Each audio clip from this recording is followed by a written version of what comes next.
नमस्कार, मी ॲस्ट्रो गिरी. आज आपण आवळ्याच्या झाडाची महती ही पाहणार आहोत. कारण आता ज्या वेळेस दिवाळी संपते आणि कार्तिकी एकादशी येते. कार्तिकी एकादशी आल्यानंतर कार्तिकी एकादशीच्या दुसऱ्या दिवसापासून तुळशी विवाहाला प्रारंभ होतो.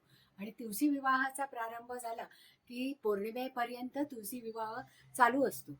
आणि त्याच्यानंतर मग त्रिपुरारी पौर्णिमेला आपण शंकराची पूजा करतो आणि त्रिपुरी पौर्णिमेचा उत्सव साजरा करतो. तर आज आपण वैकुंठ चतुर्दशीला जे आवळ्याचं पूजन, आवळ्याच्या झाडाचं पूजन आणि आवळ्याच्या झाडाखाली बसून जे भोजन करतो त्याच्याबद्दल माहिती पाहणार आहोत. आवळ्याला निसर्गामध्ये खूप महत्व आहे. आवळा आपल्या आरोग्याच्या दृष्टीने सुद्धा खूपच उपयोगी आहे. कारण त्याच्यामध्ये विटॅमिन सी सगळ्यात जास्त आहे. म्हणजे रोज एक आवळा जर आपण खाल्ला तर आपली प्रतिकारक शक्ती ही सगळ्यात जास्त असते. म्हणजे आपल्याला नेहमी होणारं सीझन बदलल्यानंतर सर्दी, खोकला, पडसं हे जे काही होतं ते कमी होतं. तर त्याच्यासाठी आवळा नियमित खाणं. कारण आता आजकाल आवळा 12ही महिने मिळतो आणि सीझनमध्ये आलेला आवळा आपण प्रिझर्व करूनही ठेवू शकतो. आयुर्वेदामध्ये आवळ्याचं आपण अवलेह सुद्धा बनवतो, म्हणजे च्यवनप्राश, की जे टॉनिक म्हणून आपण घेऊ शकतो, की ज्याच्यामुळे ऊर्जा, ओज आणि शक्ती वाढते. तर असं या आवळ्याला खूप महत्व आहे. जसं पौराणिक महत्व आहे, ऐतिहासिक महत्व आहे, तसं धार्मिक महत्वही आहे. निसर्गामध्ये असणाऱ्या झाडाझुडपांची आपण काळजी घेतोच पहा. मग अशा या आवळ्याच्या झाडाला सगळ्यात जास्त उपासना आणि साधना करून आपल्याला जर प्रसन्न करून घ्यायचं असेल तर त्याच्यासाठी वैकुंठ चतुर्दशीच्या दिवशी आवळ्याच्या झाडाखाली भोजन केलं जातं. घरामध्ये असणारे सगळे नातेवाईक, मित्रमंडळी यांना आमंत्रित केलं जातं आणि आवळ्याच्या झाडाच्या खाली विष्णूचं पूजन केलं जातं. त्याचबरोबर आवळ्याच्या झाडाचं, कारण निसर्गाप्रती असणारी आपली कृतज्ञता, की ज्याच्यामुळे आपल्याला या निसर्गाने जे भरभरून दिलेलं आहे त्या निसर्गाला कृतज्ञता म्हणून आपण तिथे सरेंडर होतो. आणि ते सरेंडर होण्यासाठी आपल्या पुराणामध्ये हे वैकुंठ चतुर्दशीचा हा एक दिवस आवळी पूजन, म्हणजे आवळ्याच्या झाडाचं पूजन आणि आवळी भोजनासाठी ठेवलेला आहे. म्हणजेच आपण निसर्गाला जे काही देवत्व बहाल केलेलं आहे त्याच्याप्रती कृतज्ञता म्हणून त्या झाडाच्या सहवासामध्ये आपण जाऊन पंचोपचारे त्या झाडाची पूजा करतो, की हे निसर्ग देवते, तू जे आम्हाला भरण पोषणासाठी पौष्टिक अशी जी फळं देतेस त्याच्यासाठी आम्ही तुझे सदैव ऋणी आहोत, असं म्हणून आपण आवळ्याच्या झाडाखाली आवळ्याचं पूजन करतो. तिथे विष्णूची स्थापना करून विष्णूचं पूजन करतो. कारण भले एक सुपारी ठेवून तो विष्णू आहे असं समजून आपण त्याची पूजा करतो, कारण आवळ्याच्या झाडामध्ये विष्णूचा वास आहे. आता त्याच्यासाठी एक कथा अशी सांगितली जाते की जेव्हा कार्तिकी एकादशी होते त्यावेळेस सगळ्या भक्तांच्या प्रेमाने प्रसन्न झालेले विष्णू आणि लक्ष्मी वैकुंठामधून बसून हे सगळं पाहत असतात. तेव्हा पंढरपूरची कार्तिकी एकादशी असते आणि विठ्ठल रुक्मिणी हे लक्ष्मी विष्णूचं एक रूपच आहे. त्याच्यामुळे या वैकुंठ चतुर्दशीला ज्या भक्तांनी त्यांच्यासाठी प्रेम दिलेलं आहे त्या भक्तांना आशीर्वाद देण्यासाठी विष्णू आणि लक्ष्मी भ्रमण करतात. त्यावेळेस एकदा लक्ष्मी मातेच्या मनात आलं की आपण विष्णू बरोबर तर आहोतच, पण त्याचबरोबर या चराचराला चालवणारा किंवा त्याच्यामध्ये असणारी निगेटिव्ह एनर्जी खेचून घेणारा शंकर भगवान, त्याचीही पूजा करायला पाहिजे. कारण पुराणामध्ये असं सांगितलेलं आहे की विष्णूचं हृदय हे शिव आहे आणि शिवाचं हृदय हे विष्णू आहे. म्हणजे हे दोघंही एकमेकांच्या हृदयात वसलेले आहेत. कारण विष्णूला तुळस आवडते तर शिवाला बेल आवडतो. म्हणजे या दोन्ही झाडांचं, तुळशीचं आणि बेलाचं गुण हे आवळ्याच्या झाडामध्ये पुरेपूर असतात. म्हणून वैकुंठ चतुर्दशीच्या दिवशी आपण आवळ्याच्या झाडाचं पूजन करतो आणि केलेले सगळे अन्न पदार्थ आपण त्या झाडाखाली ठेवतो, की ज्याच्यामुळे त्या झाडातून मिळणारी पॉझिटिव्ह एनर्जी, त्याचबरोबर शिवाचा आणि विष्णूचा आशीर्वाद आपल्याबरोबर लक्ष्मी सहित असलेल्या विष्णूचा आशीर्वाद आपल्याला मिळावा. म्हणून पहा, गावागावांमध्ये आवळी भोजनाला खूप महत्व आहे. आणि गावामध्ये असलेल्या आवळ्याच्या वनामध्ये किंवा आवळ्याचं एखादं झाड आधीच शोधून ठेवलं जातं आणि त्याच्या खाली हे आवळी भोजन पार पाडतात.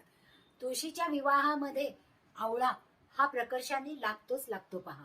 कारण विष्णू, लक्ष्मी आणि तुळस यांना आवळा हा अतिशय प्रिय आहे.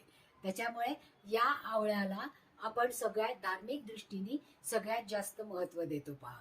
कारण आवळ्याशिवाय आपल्या पूजा होत नाही. कारण लक्ष्मीपूजनाच्या दिवशी सुद्धा आपण आवळा अर्पण करतो लक्ष्मीला, कारण लक्ष्मीला तो अतिशय प्रिय आहे. मग विष्णू लक्ष्मीला प्रिय असणारा असा आहे आवळा फळ की त्याची पूजा आपण वैकुंठ चतुर्दशीच्या दिवशी करतो. कारण त्या झाडामध्ये असणारा तुळशीचा गुणधर्म आणि बेलाचा गुणधर्म हा एकत्रितरित्या आहे. आणि लक्ष्मीला झालेली इच्छा की विष्णू आणि लक्ष्मीची एकाच वेळेस पूजन करायची इच्छा या झाडाखाली पूर्ण होते. म्हणून आपण आवळी भोजन करतो आणि आवळ्याला आपण सरेंडर होतो, आवळ्याच्या झाडाला, की आवळ्याने आपल्याला जे काही विटॅमिन्स आणि प्रोटीन्स पुरवलेली आहेत त्याचा आपल्या आयुष्यावर जास्तीत जास्त चांगला आणि आपल्या प्रतिकार क्षमतेमध्ये वाढ करून देणारा असा हा आवळा त्या दिवशी आपण आवळी भोजन करतो. आपण एकटेच नाही करत, त्यावेळेस आपण आपल्या सगळ्या मित्रमैत्रिणी, नातेवाईक यांच्यासह आवळ्याच्या झाडाखाली सहभोजन करतो. आणि लक्ष्मी, विष्णू आणि शंकराच्या प्रती, कारण शंकर हा आजूबाजूला असलेली सगळी निगेटिव्हिटी आपल्यामध्ये घेतो. जिथे तो समुद्र मंथनातून आलेलं विष आपल्या कंठामध्ये साठवून ठेवू शकतो, तशीच निगेटिव्हिटी जी नातेवाईकांमध्ये असेल, आजूबाजूला असेल, झाडा झुडपांभोवती असेल किंवा मित्रमैत्रिणींमध्ये असेल, ती सगळी निगेटिव्हिटी त्या दिवशी ॲब्सॉर्ब केली जाते.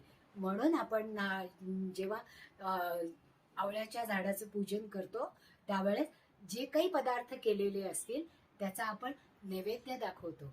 आणि तो नैवेद्य दाखवल्यानंतर सहकुटुंब, सहपरिवार आपण त्याचा आस्वाद घेतो. आणि तिथे जी पॉझिटिव्ह एनर्जी आहे ती वर्षभर आपल्यामध्ये साठवून ठेवतो. त्याचा पुढे वर्षभर आपल्या एनर्जी म्हणून त्याचा वापर केला जातो.